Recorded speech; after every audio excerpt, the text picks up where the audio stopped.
اعوذ باللہ من الشیطان اللعین الرجیم بسم اللہ الرحمن الرحیم وبہ نستعین واللہ خیر ناصر ومعین قال اللہ تبارک وتعالی فی کتابہ المجید وہو اصدق القائلین وقولہ الحق بسم اللہ الرحمن الرحیم وَلَقَدْ كَتَبْنَا فِي الزَّبُورِ مِن بَعْدِ الذِّكْرِ أَنَّ الْأَرْضَ يَرِثُهَا عِبَادِيَ الصَّالِحُونَ ہم مہدویت کے موضوع کے ضمن میں ایک موضوع پر گفتگو کر رہے تھے اور وہ عنوان تھا امام مہدی آخر الزماں کے پردے غیب میں ہونے کے فوائد کیا ہیں، فوائد غیبت امام زماں۔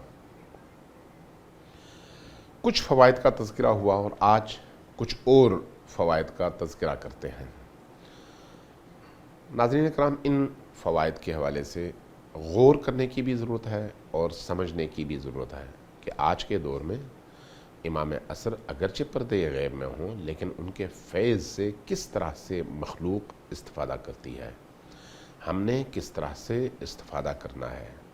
چونکہ امام زمان سے ہمارا رشتہ جتنا مضبوط ہوگا ہم اپنی عملی زندگی میں اتنے ہی راسخ اور اتنے ہی ثابت قدم ہوں گے، اور جتنا ہمارا رشتہ امام زمان سے کمزور ہوگا ہم اتنے ہی متزلزل اور لنگڑاتے ہوں گے، کبھی ادھر کبھی ادھر، ہوا کے تھپیڑے ہمیں کہیں ایک جگہ کھڑے ہونے نہیں دیں گے۔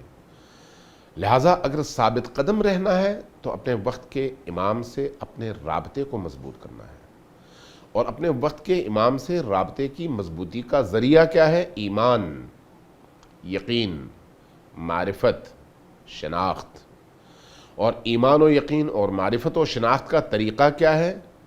وہ یہ ہے کہ ہم زیادہ سے زیادہ غور کریں، زیادہ سے زیادہ پڑھیں، قرآن کو بھی پڑھیں، حدیث کو بھی پڑھیں، تاریخ کو بھی پڑھیں، اور پڑھنے کے بعد پھر نتیجہ نکالیں کہ ہمارے اور ہمارے وقت کے امام کے درمیان کس طرح کا رابطہ ہونا چاہیے۔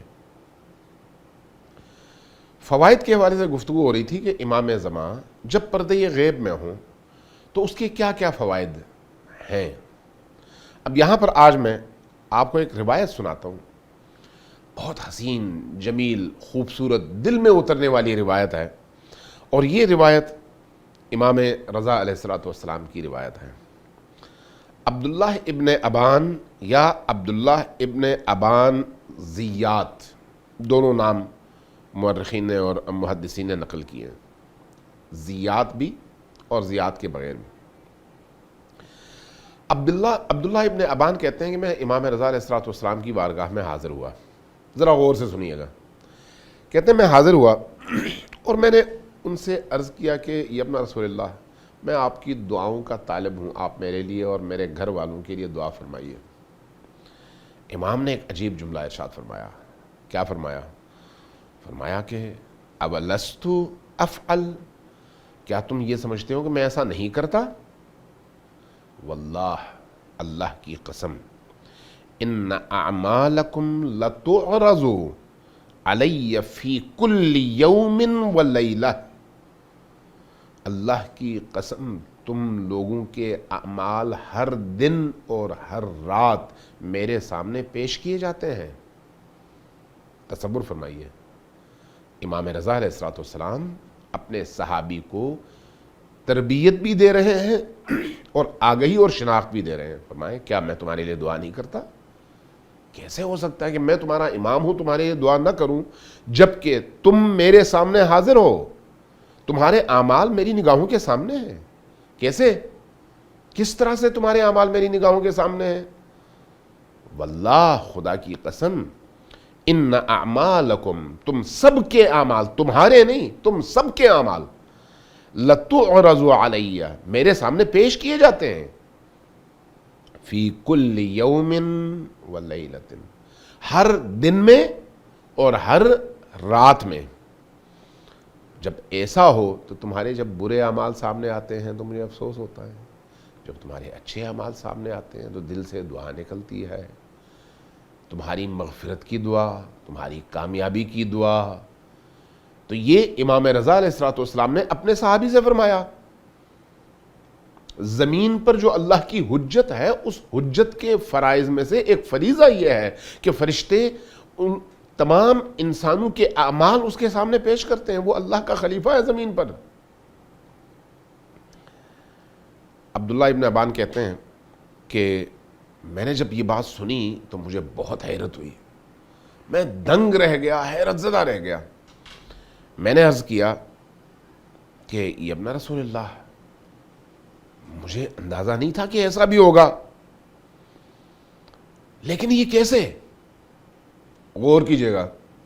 امام رضا علیہ الصلوۃ والسلام نے عبداللہ ابن ابان کی اس حیرت کو دیکھا اور اس کے بعد ایک جملہ ارشاد فرمایا, میرے اور آپ سب کے لیے آنکھیں کھولنے والا جملہ ہے. فرمایا اما تقرأ کتاب اللہ عز وجل, کیا تم اللہ تبارک و تعالیٰ کی کتاب یعنی قرآن کو پڑھتے نہیں ہو؟ یہ اپنا رسول اللہ ہم تو پڑھتے ہیں, پھر کیسے پڑھتے ہو؟ غور نہیں کرتے, یہ نہیں دیکھتے کہ اللہ کیا کہہ رہا ہے. عزیزان من, اللہ کی کتاب پڑھنے کے لیے نہیں ہے, سمجھنے کے لیے ہے. پڑھتے ہوئے یہ دیکھنے کے لیے ہے کہ اللہ اس کتاب میں مجھے کیا پیغام دے رہا ہے. یہ ہندوؤں کی جنتر منتر نہیں ہے کہ آپ نے اپنی زبان سے کچھ کلمات ادا کیے اور آپ کو پتہ ہی نہیں ہے کہ آپ نے کیا کہا. مردہ کتاب نہیں ہے, زندہ کتاب ہے. زندہ کتاب کو زندگی کے ساتھ پڑھنے کی ضرورت ہوتی ہے اور اپنی روح میں اتارنے کی ضرورت ہوتی ہے, اور اسی اتارنے کے نتیجے میں روح زندہ ہو جاتی ہے. لہذا فرمایا کہ اما تقرأ کتاب اللہ عز وجل, کیا تم نے اللہ کی کتاب کو پڑھا نہیں؟ اللہ نے کیا کہا اپنی کتاب میں؟ فرمایا وقل, اے اللہ کے رسول ان لوگوں سے کہیے, وقل ان لوگوں سے کہیے, اعملوا عمل کرو, اعملوا عمل کرو. کون سا عمل؟ نیک عمل, بھلائیاں, نیکیاں, خیر کے اعمال. قل اعملوا, ان سے کہیے کہ یہ عمل کریں. فَسَيَرَ اللَّهُ عَمَلَكُمْ, اللہ تمہارے عمل کو دیکھے گا. فَسَيَرَ اللَّهُ عَمَلَكُمْ, اللہ تمہارے عمل کو دیکھے گا. وَرَسُولُهُ, اور رسول بھی دیکھے گا. وَالْمُؤْمِنُونَ, اور مؤمن بھی دیکھیں گے. اس کے بعد امام رضا علیہ الصلوۃ والسلام نے فرمایا کہ غور کرو, اللہ بھی دیکھے گا, رسول بھی اور مؤمنین بھی, اسی طرح سے جس طرح سے اطیعوا اللہ و اطیعوا الرسول و اولي الامر منکم ہے. فرمایا کہ یہ جو اللہ نے کہا ہے والمؤمنون, اور مؤمن بھی دیکھیں گے, یہ مؤمن کون ہے؟ فرمایا قال هو واللہ علی بن ابی طالب علیہ السلام. جب یہ آیت نازل ہوئی تھی اس وقت اس آیت سے مراد اللہ کی ذات, نبی کریم کی ذات اور علی ابن ابی طالب کی ذات تھی. یعنی تمہارے اعمال ان کے سامنے پیش کیے جاتے تھے. یہی وجہ ہے کہ قرآن نے کہا قل اعملوا فسيرى الله عملكم, اللہ بھی تمہارے عمل کو دیکھے گا. ورسولہ, رسول بھی دیکھے گا. والمؤمنون, اور مومنین بھی دیکھیں گے. اب مجھے یہ بتائیے کہ جب انسان کو یہ علم ہو کہ میں اگر کسی کے ساتھ چھوٹی سی نیکی کروں تو اس نیکی کے عمل کو اللہ بھی دیکھ رہا ہے, رسول اللہ بھی دیکھ رہے ہیں, اور میرے زمانے کی حجت امام عصر بھی دیکھ رہے ہیں, تو اس کے بعد انسان کے اندر کی کیفیت کیسے ہوگی؟ جب مجھے یہ معلوم ہوگا کہ میں اگر کوئی برائی کروں تو میری برائی کو امام دیکھیں گے, ان کے سامنے وہ برا عمل پیش کیا جائے گا, اس وقت میری کیفیت کیسی ہوگی؟ تو امام عصر کا پردے غیب میں ہونا خود ہمیں اللہ تبارک و تعالیٰ کی عبودیت, بندگی اور برے عمل کے نتائج سے خوف زدہ کرنے کا ایک ذریعہ بھی ہے, چونکہ وہ پردے غیب میں ہیں لیکن ان کے سامنے ہمارے اعمال پیش کیے جاتے ہیں. جب ہمارے اعمال پیش کیے جائیں گے تو یقینی طور پر ہمارا بیہیویئر, ہمارا رویہ, ہمارا خلق, ہمارا اخلاق, ہمارے کام کا انداز, ہمارے کسی عمل کو انجام دینے کا انداز بدل جائے گا. میں گفتگو کروں گا تو یہ سوچوں گا میں لوگوں کے لیے نہیں اللہ کے لیے کر رہا ہوں.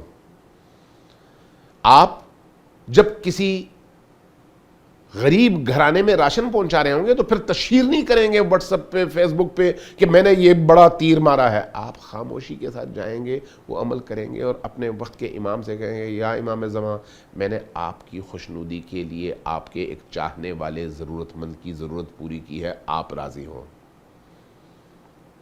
اس لیے کہ وہ دیکھ رہے ہیں.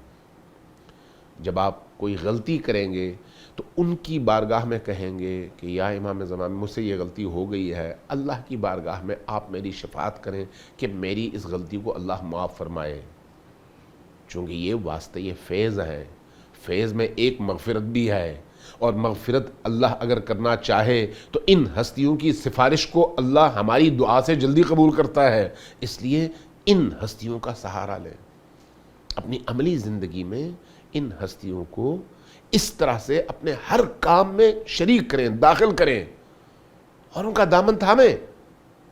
نتیجہ یہ ہوگا کہ آپ اپنے اندر محسوس کریں گے کہ آپ ہر گزرتے دن کے ساتھ اللہ کے قریب تر ہوتے چلے جا رہے ہیں، اپنے وقت کے امام کے قریب تر ہوتے چلے جا رہے ہیں. یہ فائدہ ہے امام عصر کے پردے غیب میں ہونے کا. اور یہ جو تسلسل سے اس طرح کا عمل ہے، اس کے نتیجے میں انسان دائمی طور پر ہمیشہ متوجہ رہتا ہے، پھر اپنے اعمال کی طرف بھی اور اپنے وقت کے امام کی طرف بھی. یہ اس کا فائدہ ہے.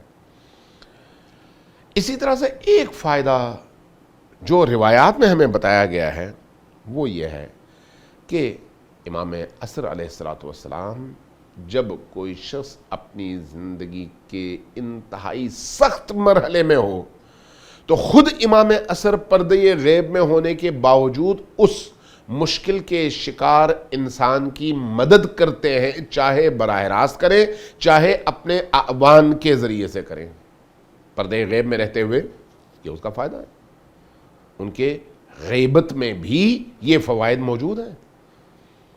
بہت سارے ایسے لوگ ہیں جو راستے سے بھٹک گئے، امام نے خدا کر ان کو راستے پر ڈالا، یا امام کے بعض ساتھیوں نے امام کے حکم سے ان کو راستے پر ڈالا.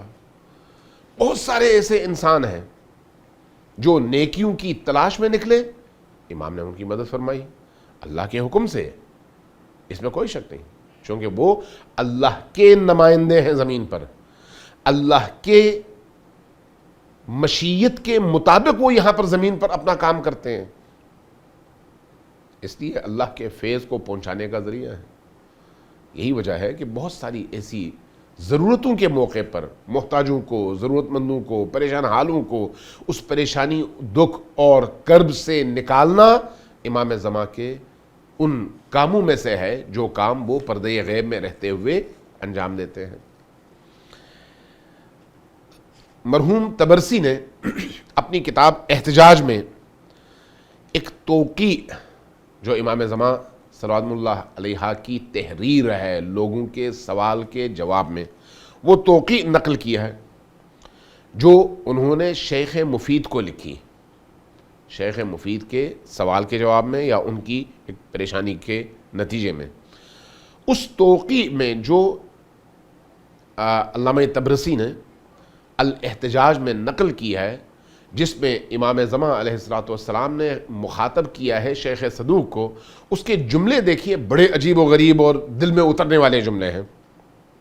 فرمایا، شیخ مفید کو مخاطب کر کے فرمایا کہ انا غیر محملین لمراعاتکم، ہم تمہاری پریشانیوں کو سننے اور اس پریشانی کو دور کرنے میں کوئی کوتاہی نہیں کرتے. انا غیر محملین لمراعاتکم، تمہاری مراعات کرتے ہیں، ہم بے توجہ نہیں ہیں، ہم توجہ دیتے ہیں تمہارے امور کی طرف.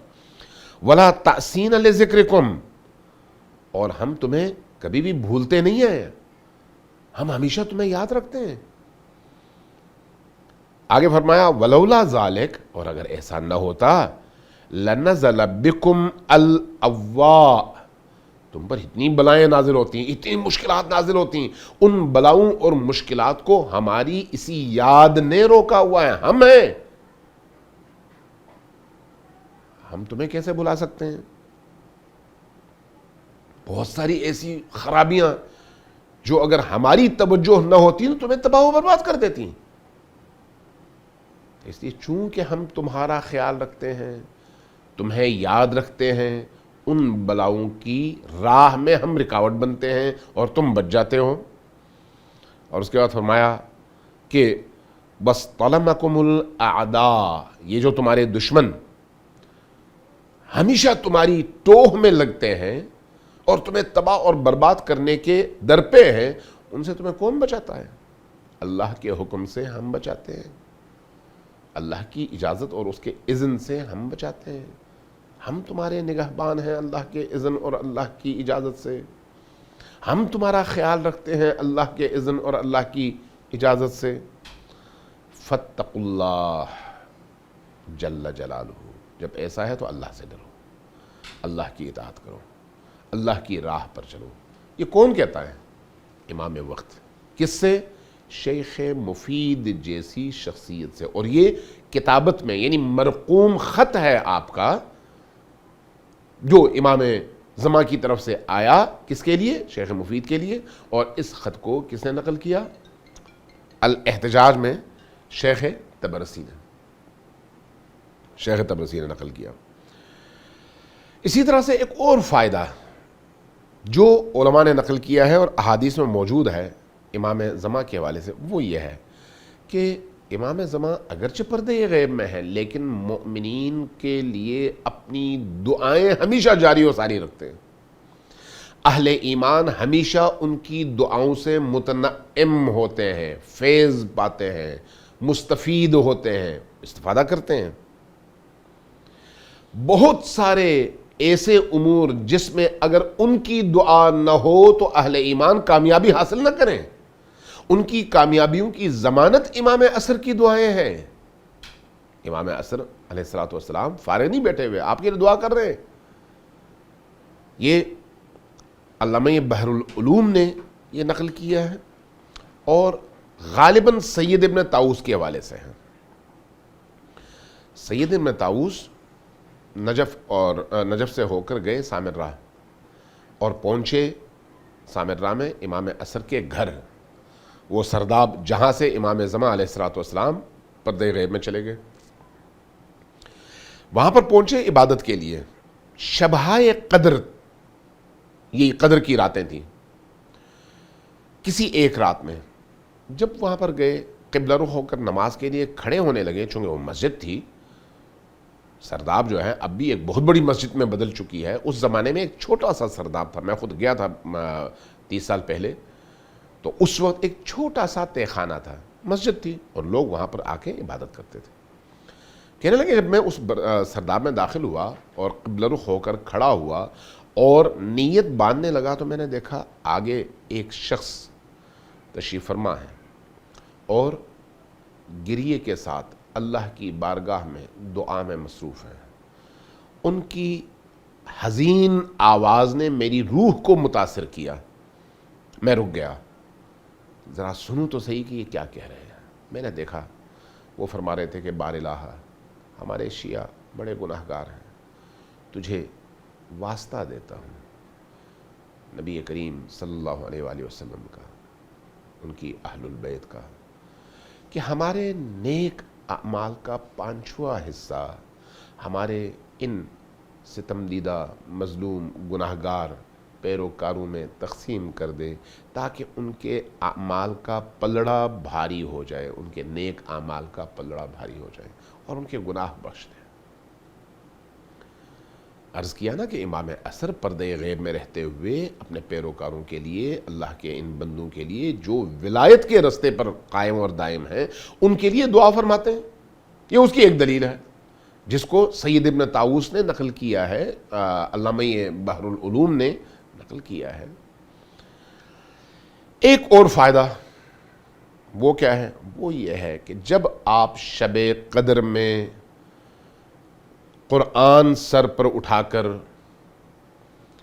ائمہ اطہار اور معصومین کا نام زبان پر لے کر بک یا اللہ، بمحمد، بعلی، بفاطمہ، بالحسن، بالحسین، 10 مرتبہ جب یہ پکارتے ہیں اور بالحجہ تک پہنچتے ہیں، یعنی 14ویں معصوم اور 12ویں امام تک، تو اس رات میں چونکہ یہ وہ رات ہے جس میں انسان کی تقدیریں لکھی جاتی ہیں، مقدرات تبدیل کیے جاتے ہیں، لکھی ہوئی چیزیں مٹائی جاتی ہیں اور مٹی ہوئی چیزیں لکھی جاتی ہیں، انسان کے اگلے پورے سال کی روزی لکھی جاتی ہے کہ اس سال اس کو کیا کچھ ملنا ہے، تو اس رات میں امام زمان کے سامنے آپ کی تقدیر پیش کی جاتی ہے اور آپ کی تقدیر پر سائن امام زمان کے ہوتے ہیں۔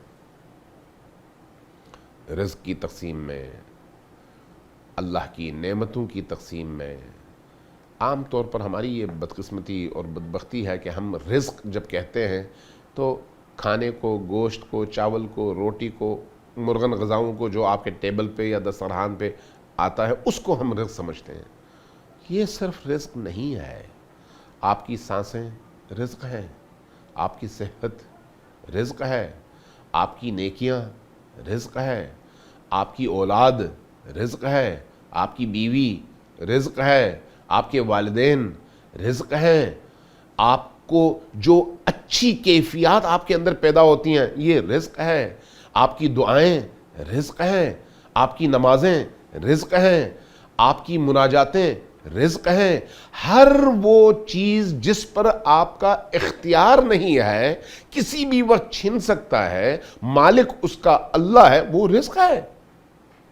تو اگر آپ ذرا غور کریں تو ہماری زندگی میں کون سی ایسی چیز ہے جس پر ہمیں اختیار حاصل ہو؟ ہمیں تو اپنی سانسوں پر اختیار حاصل نہیں ہے۔ اگلے لمحے کی سانس آئے گی یا نہیں آئے گی مجھے نہیں پتا۔ جو سانس میں نے اندر لی ہے یہ واپس میں نکال سکوں گا یا نہیں نکال سکوں گا مجھے نہیں پتا۔ جہاں پر مجھے اس سانس پر اختیار نہیں ہے تو پھر یہ رزق نہیں تو اور کیا ہے؟ اللہ کی طرف سے آتا ہے۔ اور شب قدر میں یہ تمام چیزیں انسان کے مقدر میں لکھی جاتی ہیں، اور جو لکھی جاتی ہیں اس پر سائن اور امضا اور دستخط امام زمان کے ہوتے ہیں۔ وہ اگرچہ پردہ غیب میں ہے لیکن پردہ غیب میں رہتے ہوئے آپ میں ہم سب کی مقدرات کے فیصلے اور تقسیم میں ان کا عمل دخل ہوتا ہے، اس لیے کہ وہ واسطہ یہ فیض خدا ہے۔ اللہ تبارک و تعالی ان سے یہ کام لیتا ہے، اس لیے ان کے پردہ غیب میں ہونے کا ایک فائدہ یہ ہے۔ اب اس حوالے سے ایک اور بات عرض کروں کہ امام عصر کے پردہ غیب میں ہونے سے انسانی معاشرے پر کیا فرق پڑتا ہے؟ اس کے لیے خود ائمہ اطہار علیہ السلام نے مثالیں دی ہیں، خود نبی کریم صلی اللہ علیہ وآلہ وسلم سے بعض منقول احادیث میری نظروں سے گزری ہیں جس میں اللہ کے رسول نے اپنے زمانے کی اس آخری حجت کو تشبیہ دی ہے سورج سے، لیکن کس سورج سے؟ جو بادلوں کے پیچھے چھپا ہوا ہو، اور فرمایا کہ جس طرح سے بادلوں کے پیچھے چھپے ہوئے سورج کی روشنی سے کائنات فیض پاتی ہے، اسی طرح سے پردہ غیب میں موجود امام اور قائم آل محمد سے مخلوقات فیض پاتی ہیں۔ لہذا فیض مخلوق کا ذریعہ ہے امام عصر علیہ السلام پردہ غیب میں رہتے ہوئے۔ تو انشاءاللہ تعالیٰ اگلے پروگرام میں انشاءاللہ تعالیٰ اس پر بات ہوگی۔ والسلام علیکم ورحمۃ اللہ وبرکاتہ۔